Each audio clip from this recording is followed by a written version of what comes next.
ओम नमो भगवते वासुदेवाय।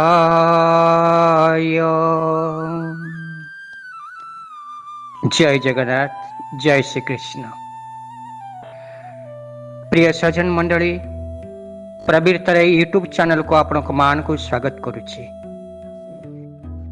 आपण मान को आज नहीं जाउछि गोटे नूतन स्थान को। आपण माने मो साथ ही आसतु। कोठी के जानी छंती ना, मिशा अरण्य को आसतु। कहीं 88,000 मुनि ऋषि को संबोधित करुछंती सुत महामुनि। श्रीमद् भागवत महापुराण को श्रवण कराउछंती। आ सुत महामुनि 88,000 मुनि ऋषि को जो श्रीमद् भागवत महापुराण श्रवण कराउछंती, 88,000 मुनि ऋषि एकांत भाव सुत महामुनिकर से दिव्य वाणी को श्रवण करुछंती। आउ अग्रगण्य अछंती सौनकादि ऋषि माने, अर्थात ब्रह्मांकर 4 मानस संतान श्रवण करुछंती। कि भगवान का अवतार कहले, भगवान का अवतार बोली श्रीमद् भागवत रे वर्णना करा जायछि।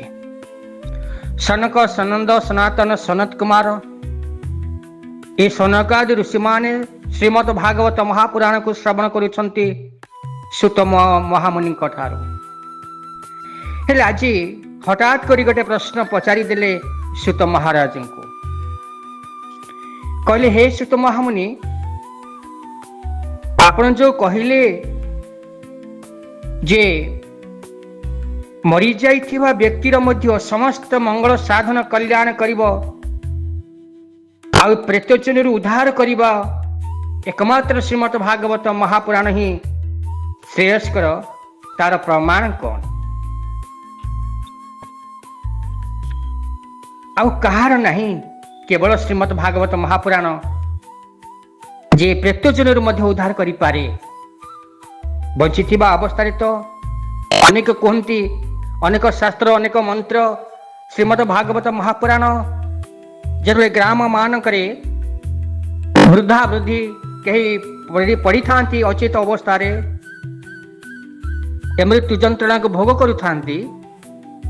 अनेक विज्ञ व्यक्ति कहती जे तांको मुंड उपरे श्रीमद् भागवत महापुराण एकादश स्कंदर गोटे अध्याय पाठन कर दियो, से मृत्युवरण कर ही हुए।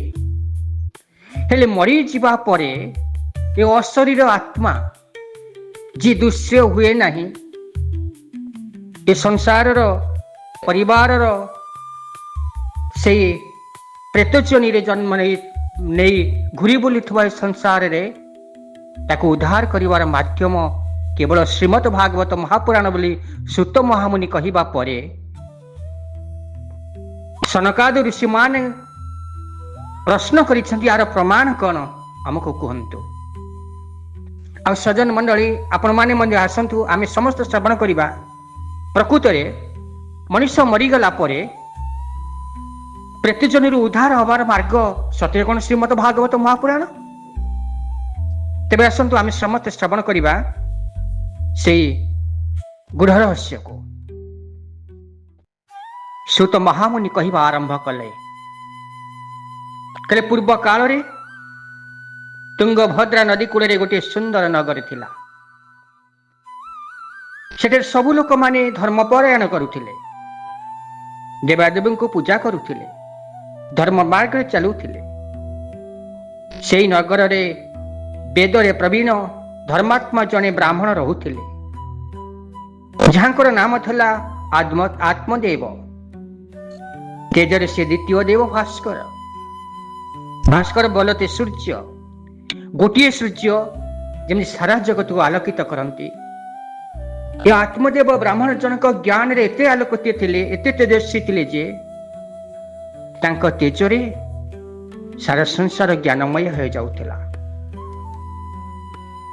ब्राह्मण जनक तेजस्वी सत्कर्मी दानी मध्य थिले। आ कौनसी दिन तांको द्वार देशरू खारीपा हाथ रे केही केबे फेरिनी। एमिति उदार व्यक्तित्व से थिले। पूर्व प्रारब्ध अनुसारे तांकर जो पत्नी थिले तांकर नाम थिला दुंदुली। आ दुंदुली सुंदरी थिले किंतु कलह प्रिय थिले। जेहेतु आत्मदेव धर्मज्ञानी थिले तेणु से सबू नीरव सही जाउथिले पत्नीकर निर्यातना को। किंतु दुखर कथा आत्मदेवंकर कोଳରେ पुत्र की कन्या केही नथिले। से अपुत्रिक थिले। आउ जाबत तुम कोଳରେ पुत्र की कन्या नाही तेबे तुमर शांति आउ सौभाग्य काहे। आत्मदेव मनरे चिंतन कले जदि गृहरे पुत्र की कन्या केही नाही तेबे गृहपत्यवाच्य कि। आउ जेउ गृहरे पुत्र बा कन्या नाही से गृहरे थाई केते न थाई केते। दिग्जीवितं प्रजाहीनं धिगृहं संतति विना। जेउ राज्य प्रजा नाहंती से राज्य राजा होई कि कौन मिलिबो। आउ जेउ गृहरे पुत्र कन्या नाहंती से गृहरे थाई केते न थाई केते। आज जदि पत्नी नहीं परिवार नहीं तेबे धन अर्जन कहीं करिवो कहाँ पाई करिवो भोग करिवो किए। धिग्जीवितं प्रजाहीनं धिगृहंच प्रजा विना। धिग्धनं चापश्यस्यं धिगृह संतति विना। जदि परिवार नहीं पत्नी नहीं पिलामान नाहंती पितामाता नाहंती तेबे से गृहरे थाई केते न थाई केते। आत्मदेव ब्राह्मण सेथिपाई चिंतित थिले। आउ गोटे कथा संसारटा बड़ विचित्र। संसारटा केवल दुखदायक। आउ एक कथा भी आमे समस्ते जानिछे ए संसार आउ गोटे नाम होउछि दुखालय। ए देहर नाम जमती मरण धर्मा ए संसार नाम सेमती दुखालय। असार खलु संसार दुख रूपी विमोहक। सुखं कस्यं धनं कस्य स्नेहेवा जलन्ते देहम्। असार खलु संसारं दुख रूपी विमोहक। सुखं कस्यं धनं कस्यं स्नेहेवा चलन्ते देह। ए संसार दुखमय एक कथा समस्ते जानते। संपूर्ण विषय भोग करुथिबा विषयटी जाने संसार दुख बोली। बैरागी भी जाने संसार दुख बोली। दरिद्र भी जाने संसार दुख बोली। धनी भी जाने संसार दुख बोली। तेबे जेउटा दुख बोली आमे जानुछु तेबे ताकू छाड़ी देबा उचित ना। कहले आउर सिना आमे सिना जानू ये दुख बोली हेले आउ गोटे कथा अछि। दुख रूपी विमोहक स्वभाव जदि चाहिए दुख प्रदान करे किंतु आउ गोटे अछि यार आकर्षण विमोहक मोह कराई दिए संसार को। पुओ बहु पाखरु हजार माड़ खाइबा परे भी मद्यप पुत्र रात्र 2टारे फेरिला परे भी पितामाता किंतु पुत्र को छाड़िकी भोजन करि पारंते नाही। पिला माने जेते दुष्ट हुंतु बापा मां को जेते कष्ट दियंतु बचे जदि बेल गड़ी गलानी पिला माने घर को फेरी नाहंती तेबे पितामाता आखि को निद हुएनि कि भोक मध्य हुए नहीं। निकट अतीत आपण मैंने टीवी रे बा मोबाइल रे देखिथिबे खोर्धा जिला निकटस्थ पिपिली निकटवर्ती एक ग्राम रे जड़े वृद्धा माँ को ता पुओ किपरि भाव रे गोड़े गोईठा मारी दांड रे गड़ौथिला केही भी रोकिबा को आसिले नहीं पुई भी रोकठोक कहीदेला मो पाखक जी आसब मुझे इज्जत महत्व नेबी आकू छाड़बी नहीं किंतु ये कथा को देखण हारिबारे बर्दाश्त करि पारिले नहीं थाना रे जाई अभियोग कले आ थाना बाबू जेतले आसी पहुंचिले पुओ को डाकिले ग्रामवासी साई पड़िशा अभियोग क्रमे पुओ को अरेस्ट करने को पहुंचिले किंतु माँ किंतु हाथ जोड़ी कहला हे पुलिस बाबू मो पुओ को कहीं बांधिकी नौचंती पुलिस बाबू कहले माउसी सी बा तोते मारुथिला गोड़े गोईठा मारी तड़ी दउथिला तो घर तो द्वार तो स्वामी करिथिला तोते सेई घरे से रखुनथिला पुओर दायित्व थिला मार सेवा करिबा जत्न करिबा हेले सी एमती मारामारी बाहर कर देबा कोन ठीक थिला तेणु शास्ति रूप ताको आमे अरेस्ट करूछु थाना को नौछु माँ किंतु हाथ जोड़िला कहला हे पुलिस बाबू मो पुओ मते केभे भी छुई नाही मो पुओ मते केभे भी मारे नाही मो पुओ बा मोर मो पुओ कहीं मते मारिबो देखंतु संसार रे प्रत्येक बापा माँ प्रत्येक संतान को पाई एपरि भाव रे मनोभाव थाए मरिबा पर्यंत किंतु दुखर कथा आजिकल का पुओ झियो माने जौवनर उन्माद रे अर्थर पहाड़ उपर बसी जन्म करिथिबा पितामाता को भूली जाते जराश्रम में छाड़वा को पछाते नहीं निजर कर्तव्य परायण देखी समस्त को मो चैनल माध्यम जोड़हस्त निवेदन करुचे पिता माता ठारू बड़ देवता के सरगराई जे नहीं तांकरी आशीष सहायका सीना तांकरी आशीष सहायका सीना विपदु तरीबा पाई सजन मंडली आमे पुरी जगन्नाथ धाम को जाऊे श्रीमंदिर भितर प्रभु को दर्शन करुचे छड़ा तुलसी खाऊचे महाप्रसाद सेवन करुचे बड़दाण्डर धूलिकी आनी मथारे बोलुचे हेले मने रखिबा उचित ए जगतर नाथ जगन्नाथଙ୍କ ठारू ऊपर जदि केही थाए ए जगतर नाथ जगन्नाथ प्रभुଙ୍କ ठारू जो ऊपर बेली की थाए से हेउछन्ति निजर पिता माता जदि पुत्र जगन्नाथ धाम को न जाई जगन्नाथ को पूजा न करी निजर पितामाता को सेवा करे निजर पितामाता को देवतुल्य पूजा करे निजर पितामाता को भोकिला मुहरे अन्न दिए निज पितामाता देहरे टिके मालिश करुथाए देहरे टिके सेवा करुथाए तेबे जगन्नाथ रत्न सिंहासन छाड़िकी आसी तुम पाखरे ठिया हेबे किंतु जो पितामाता को हतादर अनादर करी तुम जगन्नाथ धाम रे प्रवेश करी श्रीमंदिर रे ठिया होई प्रभु को हाथ जोड़ी प्रार्थना कर तथापि जगन्नाथंकर मध्य क्षमा नाही तुमको जगन्नाथंक मध्य क्षमता नाही तुमको उद्धार करिबा बा शांति देबा पाई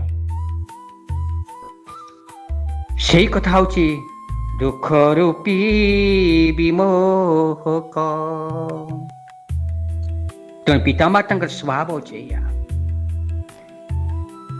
तेणु संसार जदि यह दुख अड़ाय संसार जदि यह दुख अड़ाय से स्वभाव जदि ये दुख प्रदान करे किंतु आउ गोटी अच्छी यार आकर्षण विमोहक मोह कराई दिए संसार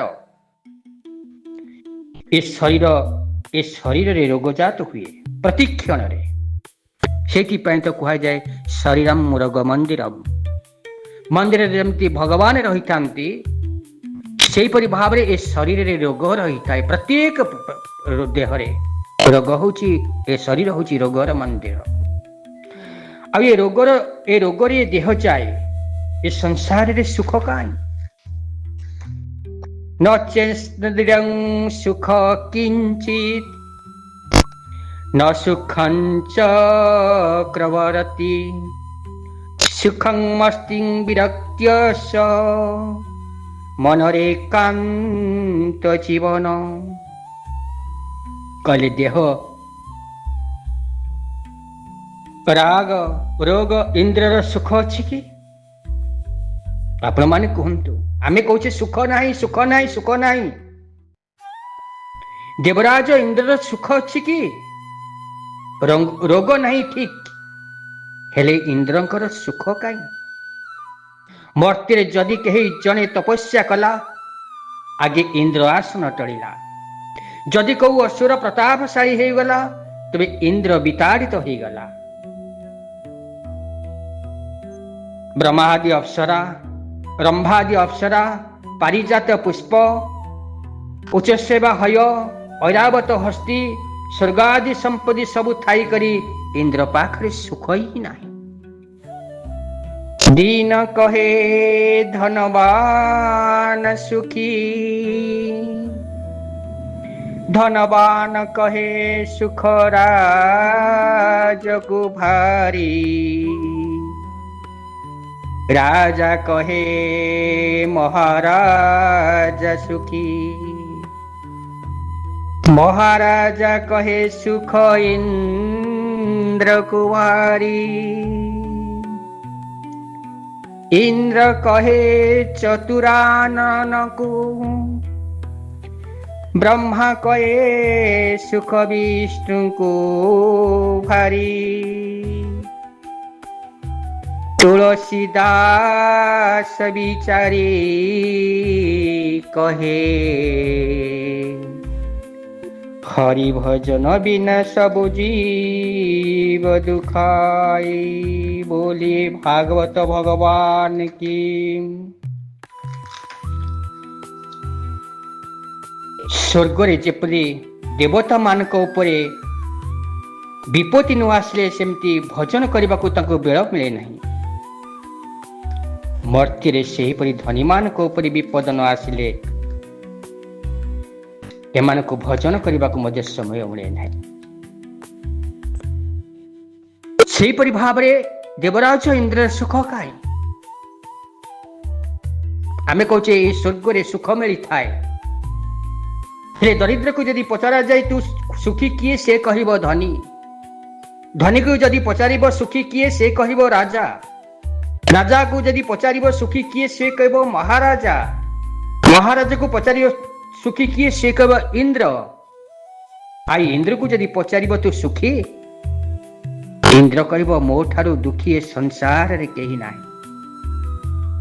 मो भलिया 14 जन इंद्र ब्रह्मार गोटे दिन रे बदली जानते सुख काई असुर मान तो जेते बेले प्रतापशाली होई आक्रमण कले स्वर्गतक आउ किछि देखा जाए नहीं ना ब्रह्मालोक ना कैलाश ना वैकुंठ तांको दृष्टि रे आग पड़े ये सुरालय इंद्र आसन आ वस्तुत आमे स्वर्गगामी होई स्वर्ग रे मिले कौन तो आगे जानिबा उचित ना आमे कहूचे आमे स्वर्ग सुख लाभ करुछु मृत्यु पर आमे स्वर्ग को जीवु हेले प्रथमे बुझिबा दरकार स्वर्ग रे मिले कौन स्वर्ग रे शांति ना अशांति स्वर्ग रे सुख ना असुख आपण माने मो क्लिप जदि श्रवण करिसंती तेबे जानतु प्रकृत रे सुख कोठी अछि मर्त्य रे अछि ना स्वर्ग रे अछि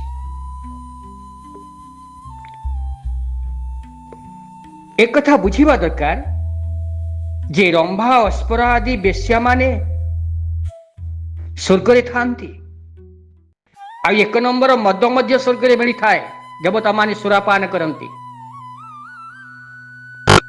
टंका संपत्ति नारी इच्छा करिथुवा समस्त सुख सुविधा लौकिक सुख सुविधा स्वर्ग रे मिले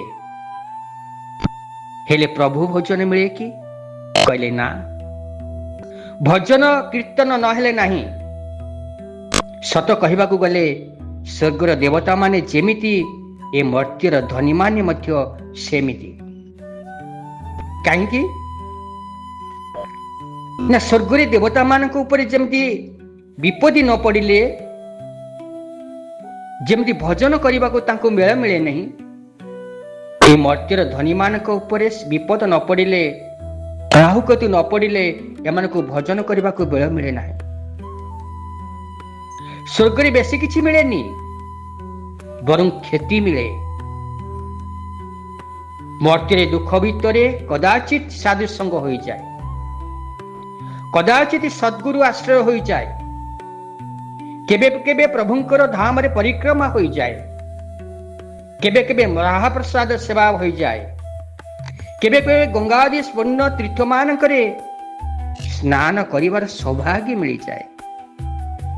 ଭୁଲରେ ହେଲେ ବି ନିଶାସକ୍ତ ଅବସ୍ଥାରେ କେବେ ଜୀବ ରାମକୃଷ୍ଣ କହି ପକାଏ, ସ୍ୱର୍ଗରେ ସେତିକି ମିଳେ ନାହିଁ, ଏହା ଜାଣିବା ଦରକାର।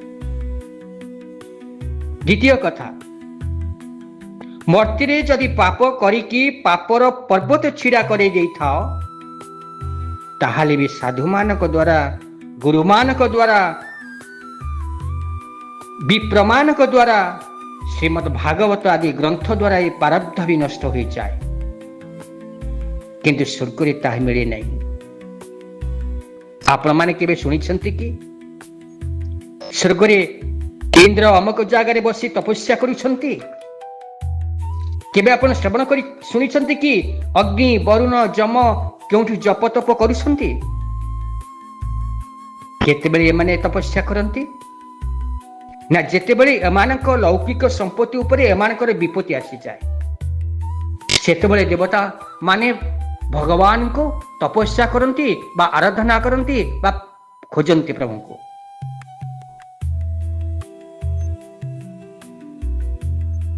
ଆଉ ଏକଥା ଜାଣି ରଖିବା ଉଚିତ ଯେ ଲୌକିକ ସମ୍ପତ୍ତି ଉପରେ ବିପତ୍ତି ଆସିବା ହିଁ ଥୟ,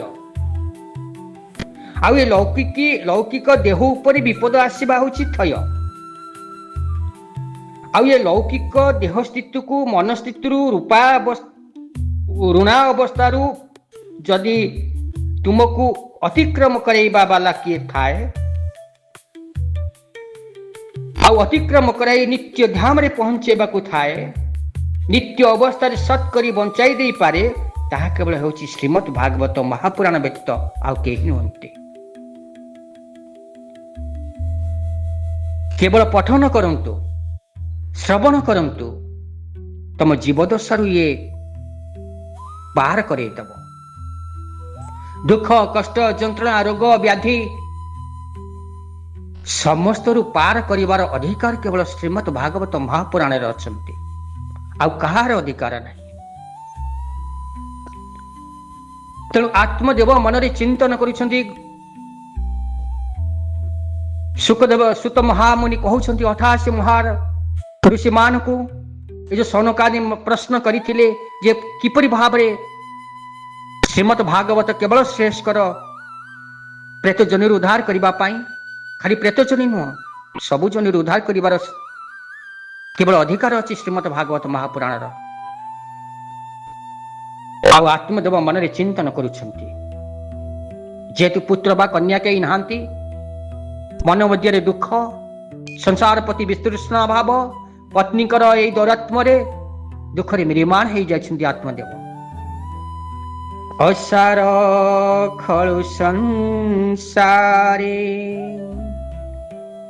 ଦୁଃଖ ରୂପୀ ବିମୋହକ, ସୁଖ କଂସ୍ୟଂ ଧନଂ କସ୍ୟଂ ସ୍ନେହେବା ଚଳନ୍ତେ ଦେହ। ଯଦି ଆନନ୍ଦ ଅଛି, ସୁଖ ଅଛି, କେବଳ ହରିଭଜନରେ। ପ୍ରକୃତରେ ସୁଖର ସଂଜ୍ଞା କଣ? ଆମେ ପ୍ରଚୁର ଧନ ପ୍ରାପ୍ତି ହେବା, ସେଥିରେ ଯଦି ଦୁରାରୋଗ୍ୟ ରୋଗ ପ୍ରାପ୍ତି ହେଇଗଲା, ତେବେ ସୁଖ ଆସିବ? କହିଲେ ନା। ସୁନ୍ଦରୀ ସ୍ତ୍ରୀ ମିଳିବ, କିନ୍ତୁ ଯେ ସ୍ତ୍ରୀ ଜଣକ ଯଦି ଚରିତ୍ର ନଷ୍ଟ ଚରିତ୍ର ହେଇଥିବ, ପରପୁରୁଷ ଗାମୀ ହଉଥିବ, ତୁମକୁ ମାନୁ ନଥିବ, ବାପା ମାଙ୍କୁ ମାନୁ ନଥିବ, तुम कथारे जाऊ नथिब तुमको असभ्य व्यवहार करुथिब तेबे सुख मिलिब कहले ना पुत्र कन्या पाई त्रितल प्रसाद बनई दबा बहुत बड़ स्कूल रे पाठ पढ़ाइबा बहुत बड़ चाकरी करई देबा जदि पुआ आमको न पचारिला तेबे सुख मिलिब कहले ना ताले सुखर संज्ञा कौन सुखर संज्ञा होची जेमिति हेउ जेउ परि भाव परिस्थिति रे हेउ जेउ परि भाव रे हेउ मनरे दुख न आसे तेबे से होची प्रकृत सुख ता हेउची हरि भजन आउ हरि कीर्तन रे बिना सुख नाही कोई मन दुखी कोई तन दुखी कोई धन बिनु रहे तो उदारा कोई तन दुखी कोई मन दुखी कोई धन बिनु रहे तो उदारा थोड़े थोड़े सब दुखी थोड़े थोड़े सब दुखी सुखी श्याम की प्यारा सुखी श्याम की प्यारा मो गोविंद को सेवक व्यतीत सेवा व्यतीत आउ सुखर संज्ञा केही भी दे पारिबे नहीं हरिं की कीर्तन कर हरिं की भजन कर हरिं को पाखे शरण जाओ सुख दुख सबु तांकु ही जनाओ देखिब सुख दुख परिवर्ते सुख आसीजिब रोग परिवर्ते निरोग आसीजिब अशांति परिवर्ते शांति आसीजिब केवल हरिं की भजन कर हरिं की कीर्तन कर आ संसार रे किछि नाही दुखर कथा आत्मदेव कोल रे पुत्र की कन्या केही नथिले से अपुत्रिक थिले आ जाबत तुम कोल रे पुत्र की कन्या नाही तेबे तुमर शांति आ सौभाग्य ही नाही एपटे पत्नीकर कलह सेपटे निसंतान ए जेते ज्ञानी हेले भी संसार मध्यरे जेहेतु अछंती मनरे केबे ना केबे अशांति आसीबा स्वाभाविक कथा दिने एक कथा भाबी आत्मदेव ब्राह्मण जनक पत्नीकर कथारे व्यथित होई निजर जीवन विसर्जन करबा पाई अरण्य अभिमुखे चलिले कहीं निसंतान अच्छा पुत्र कन्या कहीं नाहंती एपटे पत्नीकर अत्याचार पत्नीकर स्वभाव कलह कथा निज घरे नहले भी साई पड़ोस कलह आनिकी घरे पुरांती ये सब व्यतीत हुए आत्मदेव निज आत्मा को विसर्जन करबा पाई आत्महत्या करबा पाई अरण्य अभिमुखे चलिले तुंगभद्रा नदी कूल बसी तुंगभद्रा नदी को जल आनी पीले एवं जीवन विसर्जन करबा पाई चिंता करिथवा बेले जणे साधु आसी सेठे पहुंची गले आउ जे सतरे चालू थाए जे धर्म मार्ग चालू थाए जे ईश्वर को सदा सर्वदा चिंतन करुताए ताको केबे ना केबे केउ रूप रे भी भगवान दर्शन दियंती आत्मदेव देखिले अदरे जणे संत आसी तांको रोकुछंती आउ संत जनिक तपरश्मिरी विभावित मुखमंडल आत्मदेव सीधा पाद धरी पड़गले संत जनक पाद तले सत कथा कहबाकू गले तुम भाग्य रे जहा नथिबो तुम कपाल रे नियति जहा लेखि नथिबो तुमर कर्म प्रारब्ध रे जदि नथिबो तेबे से सब को एकाथरे जदि किए देबार सामर्थ्य जदि केहार अछि ताले से दुई जण ही दे पारिबे किए किए ना जणे होछन्ती संत आउ जणे होछन्ती भगवान चाहिले भगवान तुम प्रारब्ध को परिवर्तन करि पारिबे अकर्म कर्मदायी कना आउ जणे संत ही दे पारिबे संतकर चरण धरिकी आज क्रंदन करुछन्ती आत्मदेव ସନ୍ଥ ପଚାରିଲେ କଣ ହୋଇଛି, କାହିଁକି କାନ୍ଦୁଛୁ? ଜଣେ ସାଧୁ ସ୍ୱଭାବର ଜଣାପଡୁଛୁ, ଶାନ୍ତ ସରଳ ଆଉ ଜ୍ଞାନ ପ୍ରଦୀପ ପରି ଲାଗୁଛୁ, ପୁଣି ଏତେ ଆସକ୍ତି କାହିଁକି, କାହିଁକି କାନ୍ଦୁଛୁ? ଆତ୍ମଦେବ ସନ୍ଥ ଜଣକୁ ସବୁ କଥା କହିଲେ। କହିଲେ, ହେ ସନ୍ଥ ମହାରାଜ, ମୋତେ ଜଣା ନାହିଁ କେଉଁ ଜନ୍ମର ପାପ ଆଜି ମୋତେ ଏ ଜନ୍ମରେ ଭୋଗ କରିବାକୁ ପଡୁଛି। ପତ୍ନୀଟିଏ ପାଇଲି ଯେ କଳହ ପ୍ରିୟା, ରାତି ଦିନ 24 ଘଣ୍ଟା ଖାଲି କଳହରେ ପ୍ରିୟ ଥିବ। ମୁଁ ଚୁପ୍ ରହିଲେ ସେ ପାଖ ପଡ଼ିଶା ମାନଙ୍କ ସହିତ ଯେନତେନ ଉପାୟରେ କଳହ କରୁଥିବ। ସେସବୁ ମୁଁ ସାଧୁ ହିସାବରେ ସହିଯାଏ, କିନ୍ତୁ ସବୁଠାରୁ ମୋତେ ଦୁଃଖ ଦେଲା ମୋର ନିଃସନ୍ତାନ ହେବା। କୋଳରେ କନ୍ୟା ବା ପୁତ୍ରଟିଏ ଥିଲେ ସେମାନଙ୍କ ମୁଖ ଦେଖି ସବୁକିଛି ଭୁଲି ଯାଇଥାନ୍ତି, କିନ୍ତୁ ଯୌବନ ଯାଇ ବୃଦ୍ଧତ୍ୱକୁ ପ୍ରାପ୍ତ ହେଲି, ମୋ କୋଳରେ ସନ୍ତାନଟିଏ ପାଇଲି ନାହିଁ। ଆମେ ମଲା ପରେ ପିଣ୍ଡଦାନ କରିବା ପାଇଁ ମୋ କୋଳରେ କେହି ବି ରହିଲେ ନାହିଁ। ସେଇଥିପାଇଁ ମୁଁ ପ୍ରାଣ ତ୍ୟାଗ କରିବା ପାଇଁ ଏ ଜଙ୍ଗଲକୁ ଆସିଛି। ମୋ ମନ ମୋତେ ଧିକାର କରୁଛି କି ମୋ ଜନ୍ମ ବେକାର ଯଦି ମୋ କୋଳରେ ସନ୍ତାନ କେହି ନାହିଁ। ଆଉ ଏକଥା ମଧ୍ୟ ସତ୍ୟ, ହେ ସନ୍ଥ ମହାରାଜ, ମୁଁ ଯେଉଁ ଗାଈଟିକୁ ପାଖରେ ରଖିଛି ପାଳିଛି, ସେ ଗାଈର ମଧ୍ୟ କୌଣସି ସନ୍ତାନ ହେଉନାହିଁ। ଯେଉଁ ବୃକ୍ଷକୁ ମୁଁ ପାଣି ଦେଇ ବଞ୍ଚାଉଛି ସେ ମଧ୍ୟ ଝାଉଁଳି ପଡୁଛି ଯାଉଛି, ଆଉ ସେଥିରେ ଫୁଲ ବି ଫଳ ମଧ୍ୟ ହେଉନାହିଁ। ଏପରି ହତଭାଗ୍ୟଟାଏ ମୁଁ, ଆଉ ସେଇଥିପାଇଁ ମୁଁ ପ୍ରାଣ ତ୍ୟାଗ କରିବା ପାଇଁ ଆସିଛି। ଏତିକି କହି ଆତ୍ମଦେବ ବ୍ରାହ୍ମଣ ଜଣକ ଭୋ ଭୋ ହୋଇ କାନ୍ଦିବାକୁ ଲାଗିଲେ ସନ୍ଥ ଜଣକ ପାଦକୁ ଧରିକି। ସନ୍ଥ ମାନଙ୍କର ହୃଦୟ ବଡ଼ କରୁଣାମୟ ହୋଇଥାଏ।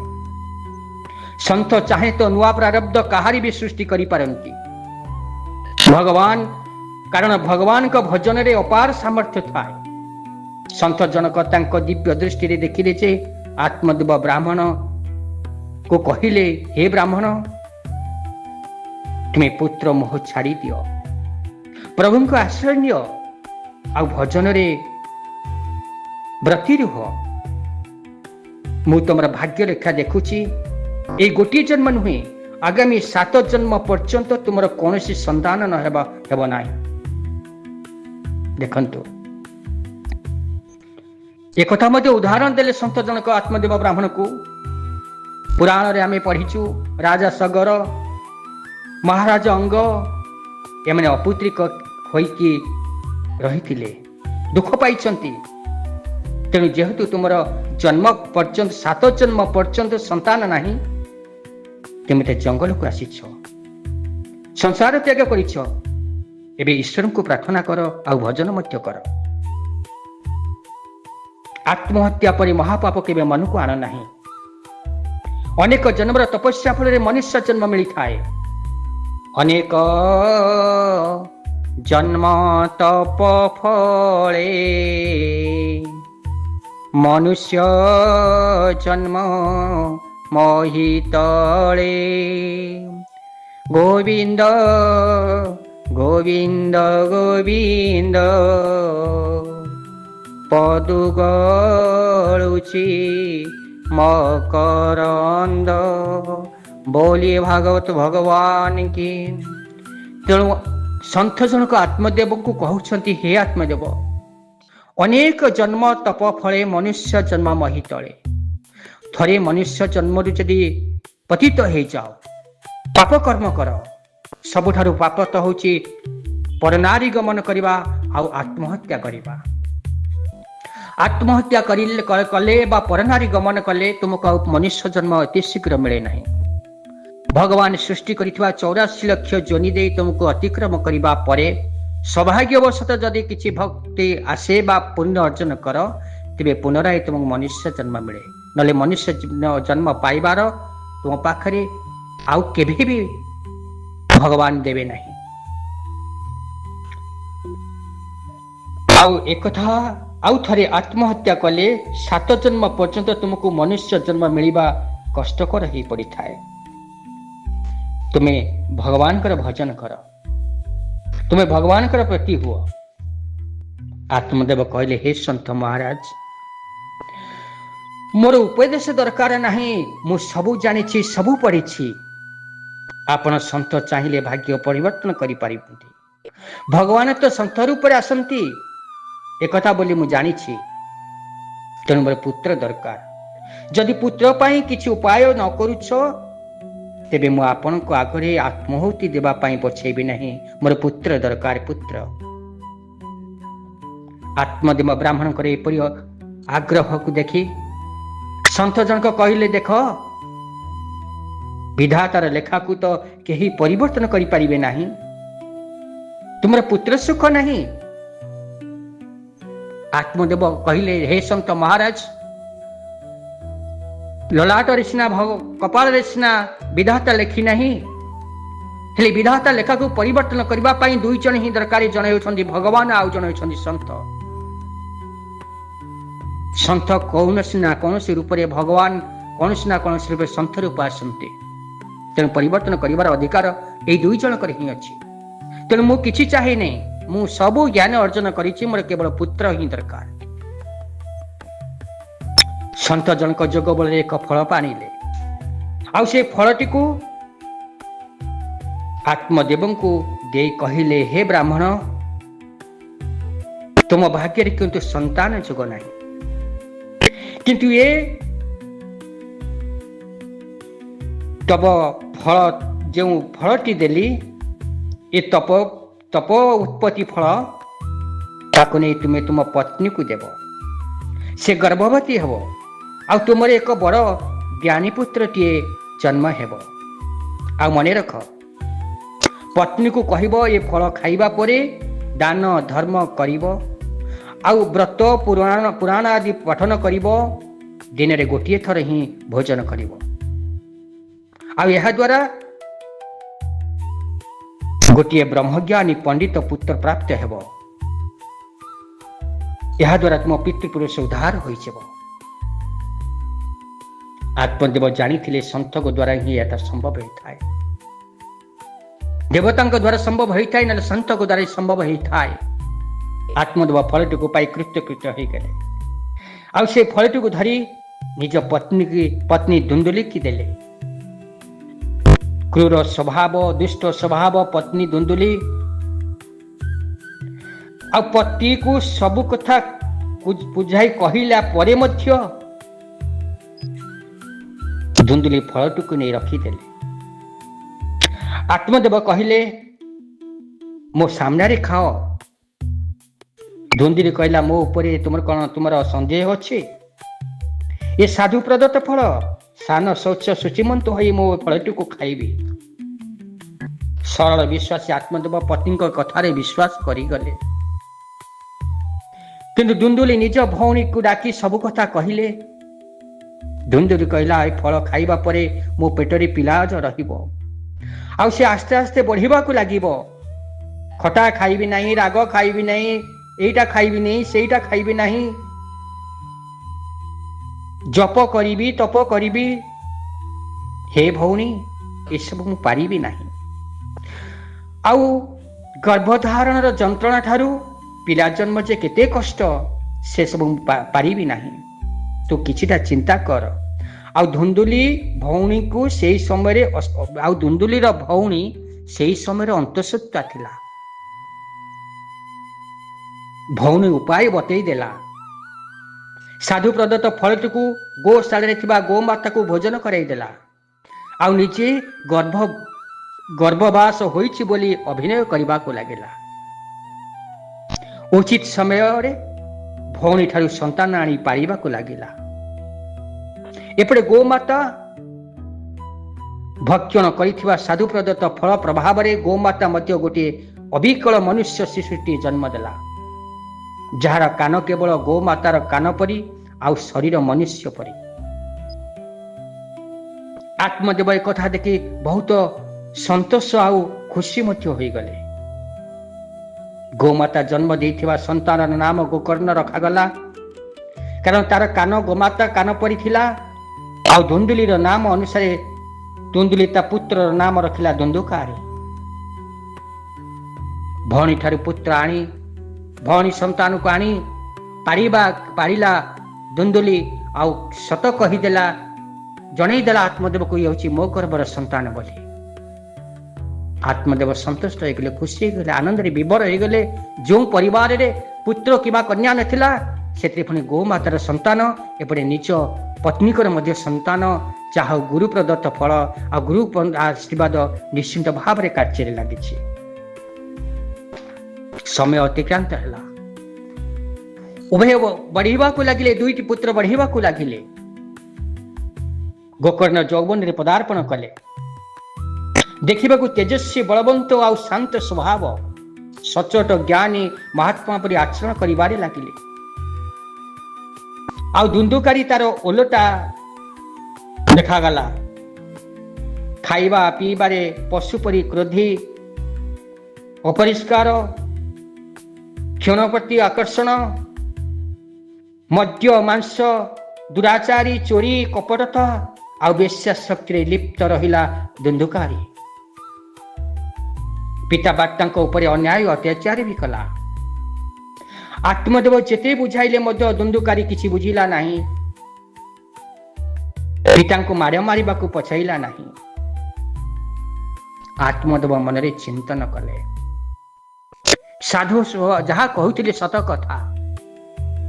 ମୋ କପାଳରେ ସନ୍ତାନର ଭାଗ୍ୟ ନାହିଁ। ଆଜି ସନ୍ତାନ ଯୋଉ ଜନ୍ମ ନେଲା, ମୋ ଗର୍ଭରେ ସନ୍ତାନ, ପତ୍ନୀଙ୍କ ଗର୍ଭରେ ସନ୍ତାନ ଯୋଉ ଜନ୍ମ ନେଲା, ଆଜି ଅନ୍ୟାୟ ଅତ୍ୟାଚାର ମଦ୍ୟପ ବୈଶ୍ୟାଳୟରେ ଲିପ୍ତ ରହୁଛି। ଆତ୍ମଦେବ କହିଲେ, ପୁତ୍ର ଖୋଜୁଥିଲି ଠିକ, ହେଲେ ଏପରି ପୁତ୍ର ଅପେକ୍ଷା ଅପୁତ୍ରିକ ରହିବା ଶ୍ରେୟସ୍କର। ପୁତ୍ର ତ ସେଇଥିପାଇଁ ଦରକାର ଯେ ପିତାମାତାକୁ ଉଦ୍ଧାର କରାଇଦେବ, ପ୍ରଭୁଙ୍କ ପାଖରେ ରତି ଲଗାଇଦେବ, ତୀର୍ଥବାସ କରାଇଦେବ। ହେଲେ ପୁତ୍ର ଯଦି ବିପଥଗାମୀ ହୁଏ, ତେବେ ଜୀବନ ଯାକ କେବଳ ଲୁଚେଇ ଲୁଚେଇ କାନ୍ଦିବନ୍ତି ପିତାମାତା। ଆଉ ଆଜି ପରିଣାମ ସେଇଆ ହେଇଛି। ଗୋଟିଏ ସ୍ଥାନରେ ବସିକରି କାନ୍ଦୁଛନ୍ତି ଆତ୍ମଦେବ। ଗୋମାତାରୁ ଜନ୍ମିତ ଗୋକର୍ଣ୍ଣ ମହାରାଜ ଦୃଷ୍ଟି ପଡ଼ିଲା। ଗୋକର୍ଣ୍ଣ ପଚାରିଲେ, ପିତା ତୁମେ କାନ୍ଦିଛ କାହିଁକି? ଆପଣଙ୍କ ପରି ବିଦ୍ୱାନ ପୁରୁଷ, ଏପରି ସ୍ୱଭାବ ଠିକ ନୁହେଁ। ତୁମେ ଶାସ୍ତ୍ର ଜ୍ଞାନ ପଢିଛ, ହେଲେ ସଂସାରରେ ପଡି ଏ ସଂସାର ମୋହମାରେ ଫସି ଆଜି କାନ୍ଦୁଛ କାହିଁକି? ଆତ୍ମଦେବ କହିଲେ, ହେ ଗୋପୁତ୍ର, ଏ ସଂସାରରେ ରହିବି ଯଦି କେମିତି ରହିବି? ଧୁନ୍ଦୁକାରୀର ଅତ୍ୟାଚାର ସ୍ୱଭାବ ଏମିତି, ଗୃହକୁ ସେ ନର୍କ ବନେଇ ଦେଇଛି।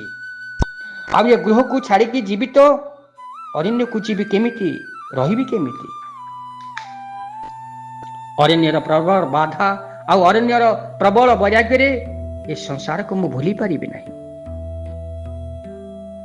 ଗୋକର୍ଣ୍ଣ ମହାରାଜ ନିଜ ପିତାଙ୍କୁ ବୁଝେଇବାକୁ ଚାହିଁଲେ।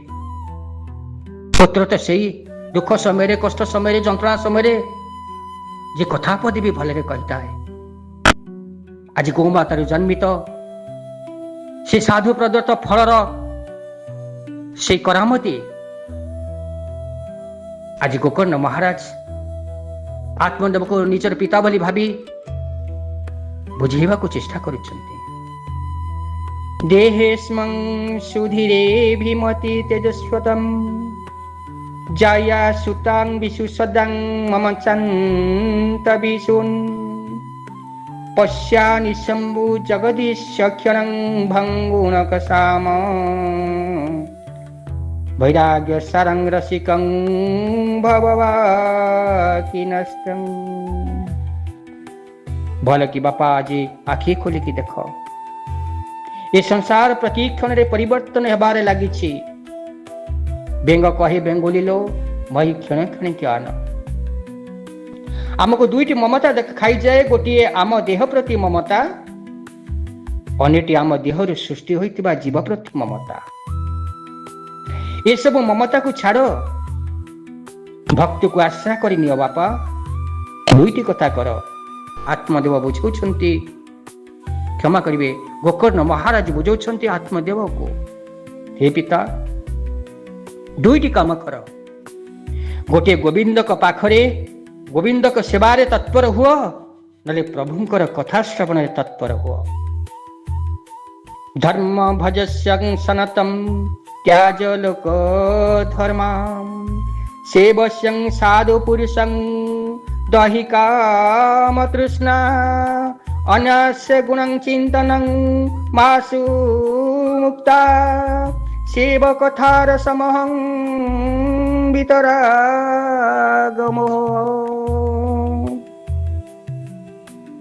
पिता को बुझे देले गोकर्ण महाराज ए संसार धर्म विषय, संसार चलवा हेले परिवार चलवा हेले यदि संसार करिछ दुख ही सहिबा को पड़िबो। संसार करिले पथर पहिले सही, घर करितिले पथर पड़िले सही पड़ी। ये संसार जदि करिछ, संसार जदि रहुछ, तेबे जेते बड़ विपद आसिले तुमको सामना करबा को पड़िबो। तुम विपद को निजको आनिबा को पड़िबो, कारण संसार दुखालय।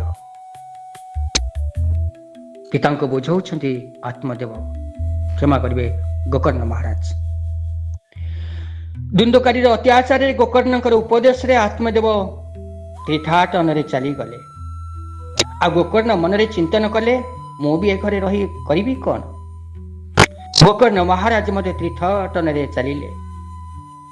किछि दिन परे दुंदुकारी व्यवहार रे आ दुंदुकारी दुष्कर्म रे अत्याचार दुंदुली मध्य प्राण त्याग कला। माता दुंदुली मध्य प्राण त्याग करने को बाध्य है। आ बेश्या माने दुंदुकारी को शोइबा अवस्था मध्य मारिदेले। कहीं बेश्या माने जिते बड़े अहर से अतर आवश्यक जिनिस मागंती, बेश्या मान को भरण पूर्ण करने दुंदुकारी चोरी करने को लगिला। राज परिवार चोरी कला। आ बेश्या माने भाविले आमे जदि एठी रहिबा तले राज परिवार लोक माने हमको दुंदुकारी की तो मारिबे, बंधन करिबे, हमको मध्य सेते बंधन करिबे। तेणु ना थिबा बाउंस ना बाजीव बंशी। तेणु मुळु माइली जीवसरी देवंक संगे किंपा करी ए कथा भाबी बेश्या माने दुंदुकारी की शोइबा अवस्था रे थिबा रे मारी देले मध्य। आ जेते धन रत्न थिला बेश्या माने नेकी पड़ेइले। दुंदुकारी सेई दिनु बात्या रूपक प्रेत होइकी बुलिबा को लागिला। दुंदुकारी सिना मला, हेले मरीगला परे तार आत्माटा केबे मुख्य हेलाने, कारण एते पाप करिथिला जे ए पाप करी एते पहाड़ तैयारी करी जाइथिला। ना पितामाता को मानिला, ना गुरु गुरुजन को मानिला, ना धर्म कला, ना कर्म अनुसार किछि व्यतीत कला। जहा कला अन्याय ही अत्याचार ही कला, जहा संसार पति नुहे, जहा संसार नियम नुहे। तेणु मरीगला परे ता आत्माटा घोरी बुलिला से निज घर चारि पाखरे। अनेक दिन परे गोकर्ण फेरिले निजर जन्ममाटी को, कारण गोकर्ण मध्य पळैथिले तीर्थाटन रे। अनेक दिन परे गोकर्ण फेरिले निजर जन्ममाटी को। आ फेरिकी देखिले घर भांगी जाइछि। जोंटी जन्म होइतिले गोकर्ण राति सेठी विश्राम कले। आ राति रे बात्या रूपक पवन होई किए जने घुरी बुलिछि तांको चारि पाखरे। गोकर्ण निर्भय होइकी कहिले, किए तुमे, कुह तुमर परिचय कोन? एमिति इतस्तत होइकी मते भयभीत करूछ काहेकि? दुंदुकारी प्रेतात्मा बहुत विकल होई कांदिबा को लागिला। कहिला, अहं भ्राता त्वदीयस्मि दुंदुकारी नामो तुमो स्वकीयमयं दोषेण ब्रह्मत्युनं सीतामया। अहं भ्रातं त्वदीयस्मि दुंदुकारी नामो मते स्वकीयमयं दोषेण ब्रह्मत्युनं सीतामया। ब्राह्मण कुल जन्म होइथिले ठीक, हेले अपकर्म रे ब्रह्म मोर नष्ट हो जाइछि। ଆଉ ପ୍ରେତ ଜନିରେ ଇତସ୍ତତ ହୋଇ ବୁଲୁଛି, ମୁକ୍ତି ପାଉନାହିଁ। ଗୋକର୍ଣ୍ଣ କହିଲେ, ମୁଁ ଶୁଣିଥିଲି ତୁ ମରି ଯାଇଥିଲୁ ଯେ, ହେଲେ ତୋ ପାଇଁ ତ ମୁଁ ଗୟାରେ ଶ୍ରାଦ୍ଧ ଦେଇଥିଲି। ତୁ ମୁକ୍ତ ହୋଇଯିବା କଥା, ମୁକ୍ତି ହୋଇନୁ କେମିତି? ଧୁନ୍ଧୁକାରୀ କହିଲା, ଆଉ ଜୋରରେ କାନ୍ଦିବାକୁ ଲାଗିଲା। କହିଲା, ଗୟା ଶ୍ରାଦ୍ଧରେ ମୋର ମୁକ୍ତ ହୋଇପାରିବ ନାହିଁ। ମୁଁ ଏତେ ଏକ ଅପକର୍ମ କରିଛି ଯେ ଗୟା ଶ୍ରାଦ୍ଧରେ ମୋର ମୁକ୍ତ ହବନି ଭାଇ। ଗୟା ଶ୍ରାଦ୍ଧ ସତେନାପି ମଦେ ମୁକ୍ତି ଭବିଷ୍ୟତି ଉପାୟଂ ପରମଂ କଶ୍ଚିନ୍ ତୁମ ବିଚାରୟ ସମ୍ପାତ। ଧୁନ୍ଧୁକାରୀ କାନ୍ଦି କାନ୍ଦି କହିଲା, ହେ ଭାଇ, ଯଦି ତୁମେ ମନରେ ବିଚାର କରୁଛ ମୋର ମୁକ୍ତି ବିଧାନ କରିବା ପାଇଁ, ଆଉ କିଛି ଚିନ୍ତା କର। ଥରେ ନୁହେଁ, ହଜାର ଥର ଯଦି ଏ ଗୟାରେ ମୋ ପାଇଁ ଶ୍ରାଦ୍ଧ ଦିଅ, ତଥାପି ମୋର ମୁକ୍ତି ସମ୍ଭବ ନୁହେଁ। ଆମେ କଣ କରୁଛେ ନା, ପିତାମାତା ମରିଗଲା ପରେ ଗୟା ବା ଜଗନ୍ନାଥ ଧାମରେ ବାପାଙ୍କ ତିଥିରେ ଶ୍ରାଦ୍ଧ ଦେଇକି ଘରେ ଆମେ ପିଣ୍ଡ ଦଉନୁ, କି ଚାଉଳ ଦଉନୁ, କି ବ୍ରାହ୍ମଣ ମାନଙ୍କୁ ଭୋଜନ କରାଉନୁ। ତେବେ ଉଦ୍ଧାର କେମିତି ହବ? ଆମେ ଆମେରିକାରେ ଥାଉ, ଇଂଲଣ୍ଡ ଥାଉ, ଫ୍ରାନ୍ସରେ ଥାଉ, ଯୋଉଠି ବି ଥାଉ, ଅହରହ ସବୁଦିନେ ମନେ ପଡୁଥାଏ ଆମର ଜନ୍ମମାଟି କଥା ଆଉ ଜନ୍ମଦାତ୍ରୀ କଥା। ମାତୃଭୂମି ମାତୃ ଭାଷାରେ ମମତା, ଯା ହୃଦେ ଜନମି ନାହିଁ, ତାକୁ ଯଦି ଜ୍ଞାନୀ ଗଣରେ ଗଣିବା, ତାକୁ ଯଦି ଜ୍ଞାନୀ ଗଣରେ ଗଣିବା, ଅଜ୍ଞାନୀ ରହିବେ କାହିଁ। ତେଣୁ ଦୁଇଟି ଜିନିଷ, ଗୋଟେ ହଉଛି ମାତୃଭୂମି, ଆଉ ଗୋଟେ ହଉଛି ମା। ତମେ ଯେଉଁ ଦେଶରେ ଥାଉ ନା କାହିଁକି, ନିଶ୍ଚିନ୍ତ ଭାବରେ ତୁମ ମାତୃଭୂମି କଥା ମନେ ପଡେ। ତମେ ଯେତେ ଉଆସରେ ଥାଉ ନା କାହିଁକି, ଯେତେ ଡଲ୍ଲପ ଗଦିରେ ଶୋଉ ନା କାହିଁକି, ଯେତେ ଉଚ୍ଚ ବିଳାସରେ ରହୁଥାଉ ନା କାହିଁକି, ମାତୃଭୂମି ଯେତେ ଗରିବ ହଉ, ଯେତେ ଝଡ଼ ଦୁର୍ବିପାକରେ ଥାଉ ମଧ୍ୟ, ମାତୃଭୂମି ସବୁଦିନେ ମାତୃଭୂମି। ଆଉ ମା ସବୁଦିନେ ମା। ମା ଯେପରି ଗରିବ ହଉ, ଧନୀ ହଉ, ରୋଗୀ ହଉ, ଦୁଃଖୀ ହଉ, କଷ୍ଟ ହଉ, ମା ସବୁଦିନେ ମା। ଏ ମା ଆଉ ମାତୃଭୂମିକୁ କେହି କେବେ ଜୀବନରେ ଭୁଲି ନାହିଁ, ବା ଭୁଲିବା ଉଚିତ ନୁହେଁ। ତେଣୁ ଆମେରିକା, ଇଂଲଣ୍ଡରେ ଯଦି ଆମର ମୃତ୍ୟୁ ହୁଏ, ତେବେ ଆମ ମର ଶରୀରକୁ ଆମ ଗ୍ରାମକୁ ପଠେଇ ଦିଅନ୍ତି, ମାତୃଭୂମିକୁ ପଠେଇ ଦିଅନ୍ତି। ଏଇଥିପାଇଁ ଯେ ମାତୃଭୂମିରେ ମର ଶରୀର ପହଞ୍ଚିଲା ପରେ ଏ ମର ଶରୀର ପ୍ରତି ଥିଲେ ବି ମଧ୍ୟ ଆତ୍ମାଟା ଶାନ୍ତି ମିଳିଥାଏ। ଯେମିତି ମା କୋଳରେ ଥିଲାବେଳେ ଶାନ୍ତି ମିଳିଥାଏ, ମା ପାଖରେ ଥିଲାବେଳେ ଶାନ୍ତି ମିଳିଥାଏ, ମାତୃଭୂମିରେ ଥିଲାବେଳେ ଶାନ୍ତି ମିଳିଥାଏ, ଏ ମରିଗଲା ପରେ ଆତ୍ମାଟା ଯଦି ସେଇ ମାତୃଭୂମିକୁ ଆସିଥାଏ, ତେବେ ଜୀବନରେ ଶାନ୍ତି ମିଳିଥାଏ। ତେଣୁ ଆମେ ଯୋଉ ଗୟାରେ ପିଣ୍ଡ ଦଉଛେ, ଗଙ୍ଗାରେ ପିଣ୍ଡ ଦଉଛେ, ଶ୍ରାଦ୍ଧ ଦଉଛେ, ତୀର୍ଥାଟନରେ ଶ୍ରାଦ୍ଧ ଦଉଛେ, କେବେ ଆତ୍ମା, କେବେ ପ୍ରେତାତ୍ମା ଶାନ୍ତି ପାଇବେ, ମୋକ୍ଷ ପାଇବା ସମ୍ଭବ ନୁହେଁ। ତେଣୁ ପ୍ରେତାତ୍ମାକୁ ଶାନ୍ତି ବା ମୋକ୍ଷ ଦେବା ପାଇଁ ହେଲେ ତା ଜନ୍ମ ମାଟିରେ ହିଁ ସବୁ ଏ କର୍ମ କରିବା ଉଚିତ, ପିଣ୍ଡ ଶ୍ରାଦ୍ଧ ଦେବା ଉଚିତ। ସାଇ ପଡ଼ିଶାକୁ ଭୋଜନ ଆଦି ଦେବା ସହିତ ବ୍ରାହ୍ମଣ ମାନଙ୍କୁ ଭୋଜନ ଦେବା ଉଚିତ ଏବଂ ବ୍ରାହ୍ମଣ ମାନଙ୍କୁ ଦକ୍ଷିଣା ଦେବା ଉଚିତ। ତେବେ ଯାଇ ପ୍ରେତାତ୍ମା ଶାନ୍ତି ପାଏ। ଆମେ ଯୋଉ ଗୟାର ଶ୍ରାଦ୍ଧ ଦଉଛେ, ଗଙ୍ଗାର ଶ୍ରାଦ୍ଧ ଦଉଛେ, ଜଗନ୍ନାଥ ଦେବ ଶ୍ରାଦ୍ଧ ଦଉଛେ, ଏ ଶ୍ରାଦ୍ଧର ମୂଲ୍ୟ କିଛି ନାହିଁ। କାହିଁକି ନା ଜନ୍ମ ମାଟି ଆଉ ଜନ୍ମ ମା, ଏଇ ଦିଟାକୁ କେହି କେବେ ଭୁଲି ନାହିଁ। ଆଉ ଯିଏ ଜନ୍ମ ମାଟିକୁ ଭୁଲିଯାଏ, ଜନ୍ମକର୍ତ୍ତାକୁ ଭୁଲିଯାଏ, ତେବେ ସେ ଯୋଉଠି ଯେମିତି ରହିଲେ ବି ସେ ଶାନ୍ତିରେ ରହିପାରିବ।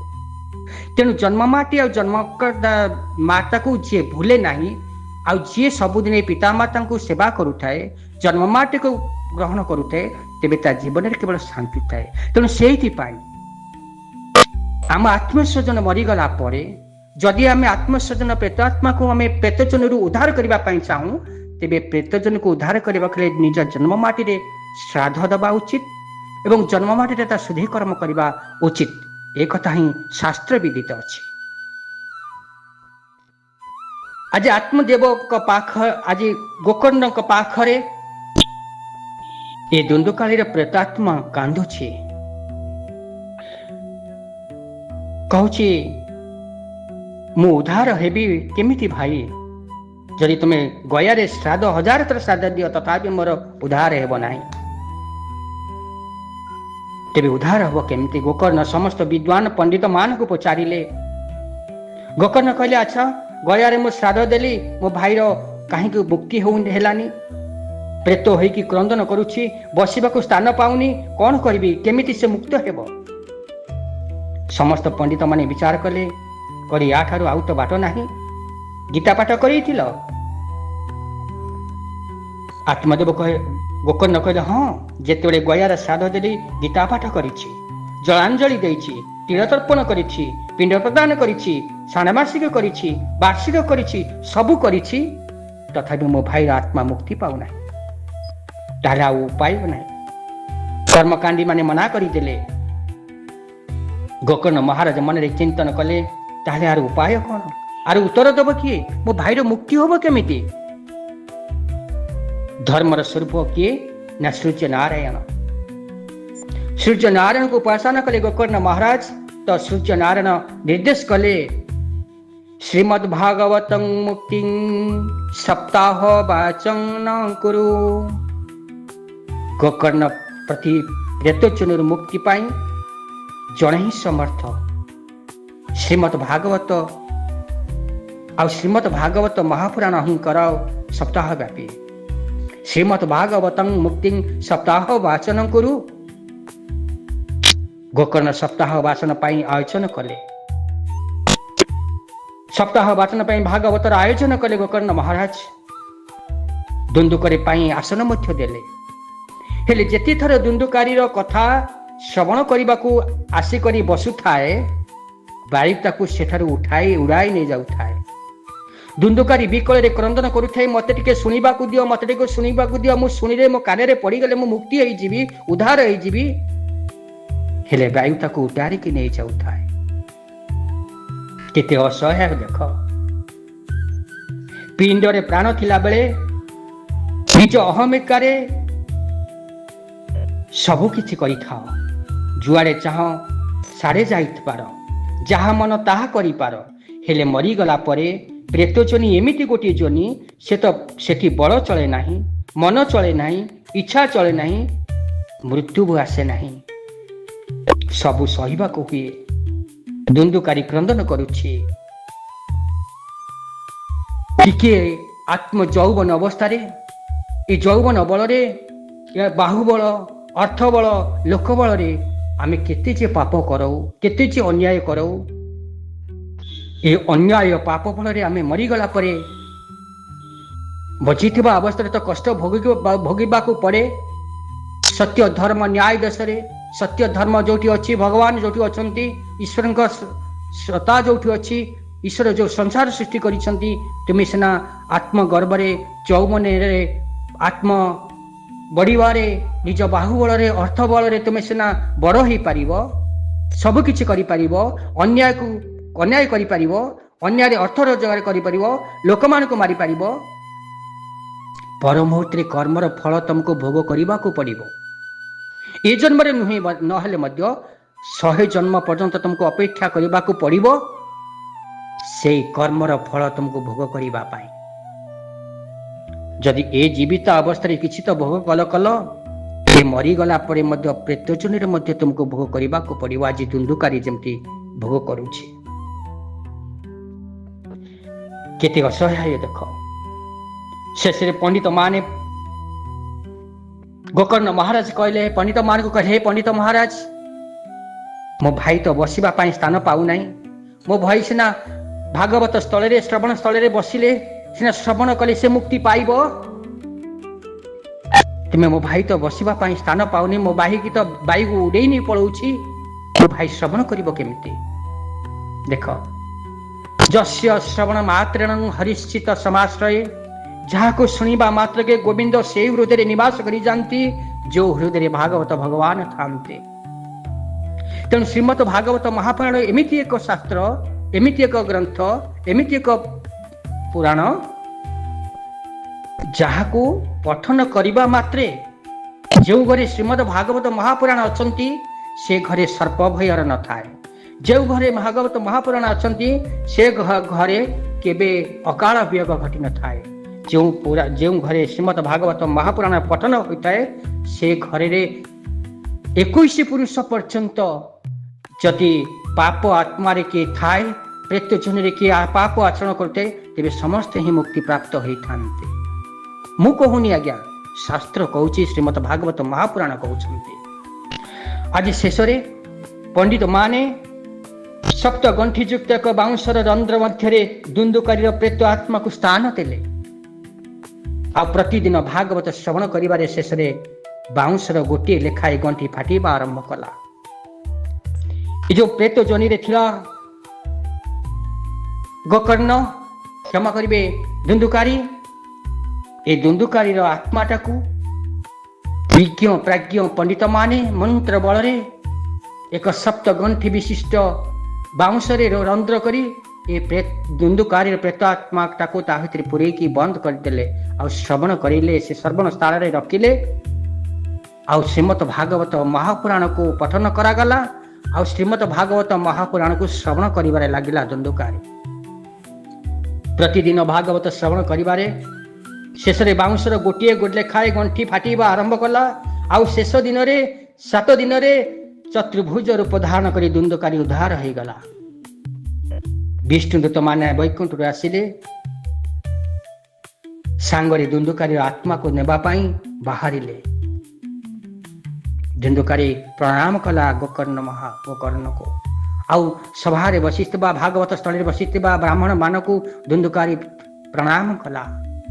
आज दुंदुकारी आत्मा प्रेत जोनिरु उद्धार है महापुण्य रे परिणत हो जाइछि। चतुर्भुज रूप धारण करिसंती। देवदूत मान आसी सब पालिंकी ने विमान ने आसी पहुंची दुंदुकारी की नबा पाई वैकुंठपुर को। विष्णुदूत माने वैकुंठ को आसिले, किंतु एठी गोकर्ण महाराज प्रश्न कले देवदूत मान को, कले रही जाओ, मो भाईर प्रेतात्मा तो ए पुनः परिणत होती, तुम स्वर्ग को नब, किंतु हे दूत माने, हे देवदूत माने मोर गोटे प्रश्नर उत्तर दे कि तुम्हें निय। देवदूत माने कहले कौन कहते? गोकर्ण महाराज कहले अतएव बहव सन्ति श्रोताम मन निर्मला। यदि समस्ते बसिथिबा श्रोता मंडली मोर समस्ते निर्मल, आ समस्ते निर्मल भाव निर्मल चित्तरे श्रीमद भागवत महापुराण को श्रवण करुछंती। आज मो भाई दुंदुकारी पाई तुम विमान आनिल, जो माने सभास्थल रे श्रवण करुछंती सेमानक पाई विमान आसीबो तो? कारण समस्ते श्रीमद भागवत महापुराण को श्रवण करुछंती। देवदूत माने कहले हे गोकर्ण महाराज, श्रीमद भागवत महापुराण को तो समस्ते श्रवण करुछंती, ठीक, हेले मनन केही करू नाहंती, चिंतन केही करू नाहंती। काहारी मन रे आबिलता नाही, काहारी मन रे उत्साह नाही, काहा मन रे उद्दीपना नाही जे आमे भागवत को श्रवण करूछु बोली। हाँ कौन गोटे होउची, आमे बसिबा सभास्थल सुनिबा, एहीपरि मनोभाव सेमानक पाखरे थिबारु सेमानक पाई विमान आसी न पारे। आ जो माने शुणिबा पाई आग्रह अछि, आकांक्षा अछि, उद्दीपना अछि, उपासना अछि, आ आबिलता मध्य अछि, उदार हवा पाई चिंतन अछि, भागवत भगवान कर से शरणापन होइछंती, निजको समर्पित करि दउछंती, सेमाने निश्चिंत मुक्ति पाइबा पाई हकदार आ सेमानक पाई विमान आसीबो ही आसीबो। विमानर अर्थ जार मन विगत हो जाइछि से ही विमान। विगत केमिति हुए? ये संसार मोहरु छिन्न हो जाए, संसार आसक्ति भाव मुक्त हो जाए, केवल हरि चरण रे शरण जाए, निजको समर्पित हो जाए। ये संसार तांकर, ये दुनिया तांकर, ये पुत्र कन्या भाई बंधु परिवार समस्ते केवल यही जन्म पाए।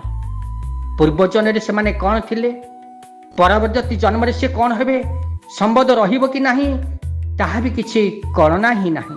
तेणु ए जन्म पाई जो माने आमर आत्मीय स्वजन होती केवल यही जन्म पाई क्षणिक पाई तेणु जदि जन्मांतर किए थाए तेबे से संसार रक्षक भगवान व्यतीत ए संसार रे केही नहीं जगतनाथ जगन्नाथ स्वामी नयन पथगामी भव तुमे तेणु संसार केही नुहंती कहार समस्ते क्षणिक समस्त स्वार्थ पाई समस्त अछंती जदि अर्थ रोजगार ठीक से करि न पारिल पत्नी तुम पर असंतुष्ट हब जदि अर्थ रोजगार न करि पारि पिला मानकु तुमे मनुष्य करि न पारिल मनुष्य पिला माने अमनुष्य ही तुमको निश्चित भाव में शास्ति प्रदान करिवे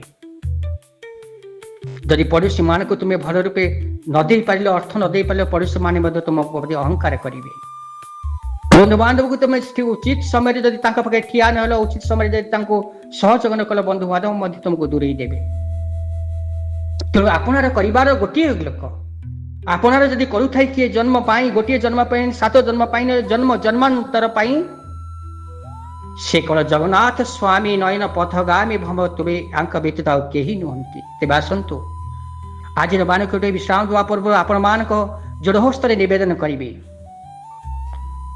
सर्वे बोलंतु हरि हरि हरि करिवे भवु पारी तेणु समस्ते हरि को भजन कर हरि की ही प्राप्त हो हरि चरण निज को समर्पण दे जाओ हे प्रभु ये संसार दुनिया रे जहाँ मु देखुची सब तुमर जहाँ न देखुची तुम सब तुमर मुही मोर नुहे तेणु हे सज्जन मंडली जदि मो कथा आपण मान को मन छुआ लगी थाए मो को उपस्थापन आपन को भल लगी थाए तेबे निश्चिंत भाव में मो चैनल को आपण माने सब्सक्राइब करिवे लाइक करिवे एवं शेयर करने को पछिबे नहीं तेबे श्रोता बंधु आपण मान को मु आउ गोटे नूतन अध्याय रे साक्षात करिवे आज पई मते विदाय दियंतु पुणी आसंता अध्याय रे आपण मान सहित साक्षात हेबे सर्वे भोलंतु हरि हरि हरि करिवे भवु पारी